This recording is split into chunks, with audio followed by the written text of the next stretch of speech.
Hello and welcome to Tech24. I'm Rebecca Bowring. Coming up in the programme. Can social media help fight radicalisation? Google thinks so and is taking on the challenge. The web giant brings together former extremists for a summit in Dublin.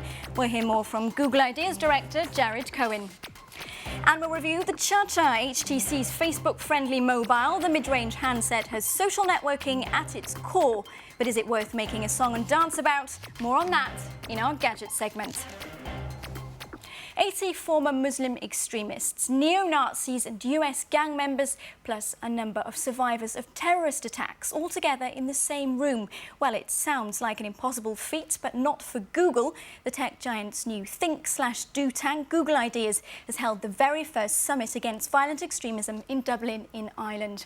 Now, my guest this week, Marjorie Payon, was there. Marjorie, you are the presenter of the French language Tech24. Thanks very much for being with us on the English show. First of all, tell us a bit about this unusual event. What were its aims?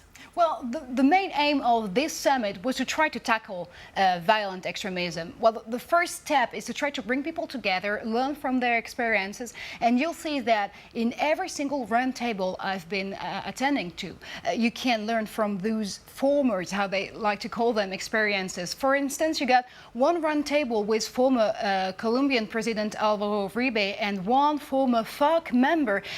You had another roundtable with Aisha Al-Wifi, Zacarias Musawi's mother, which is one of the terrorists of 9/11, and also one of the member of a family victim from 9/11. So you would understand that there is always a turning point where people feel that they have to just quit or leave extremism to turn to something really different, and technology impacting on extremism is another step, and that's definitely the step they want to go to.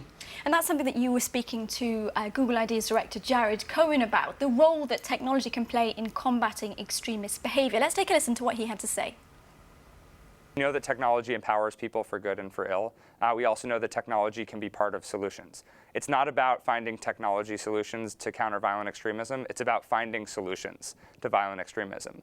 If there's a role that technology can play, we want to find it. And I can't think of a better way to try to figure out what that role might be than to bringing together what I think are some of the most credible voices out there. I would say that technology is a tool that can be used to create alternatives. And who's creating those alternatives is ultimately what matters. We don't know the answers to what the technological solutions could be because we've never actually, until Dublin, brought together so many former gang members, former right-wing extremists, former nationalist extremists, and former religious extremists.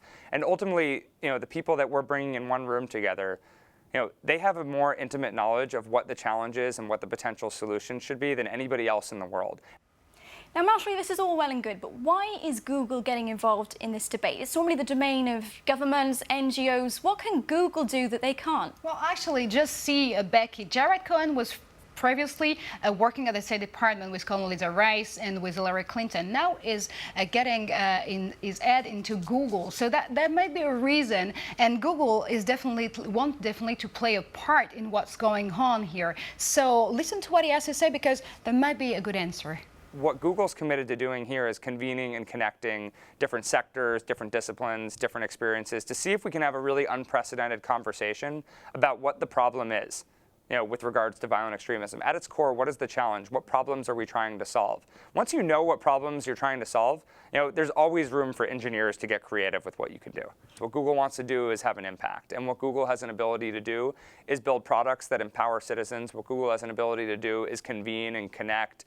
And to the extent that we can leverage those resources and those capabilities to address some of the most complex and intractable challenges in the world, I think that that's a great thing. I wouldn't have joined Google, if I wasn't excited about the role that the company could play in offering a positive contribution.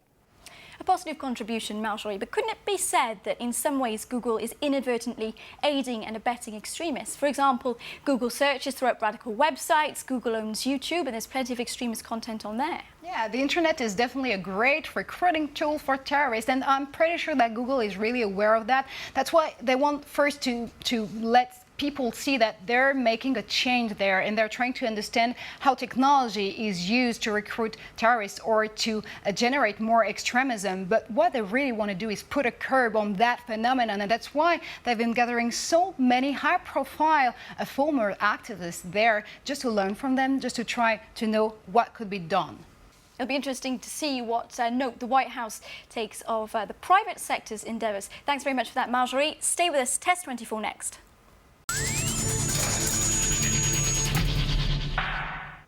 Facebook now has 750 million members, and most of us can't go a day without logging on to find out what our friends are up to. Now, sharing your content on Facebook just got a little bit easier thanks to Taiwan-based company HTC. Their new mobile phone, the Cha-Cha, Marjorie has there. Now, there was speculation a while ago that Facebook would release its own mobile phone. It seems that Mark Zuckerberg doesn't really need to bother with this now. Absolutely. Well, I'm not an expert like Eric, so I'm going to talk to you like a user, and I can tell you that it's quite easy to use. Well, you got the HTC Cha-Cha coming with such as a BlackBerry keyboard, and if you'd rather go for bigger screens, you can go for the HTC Salsa, which comes so more like an iPhone. Tell us about the button. Well, the button.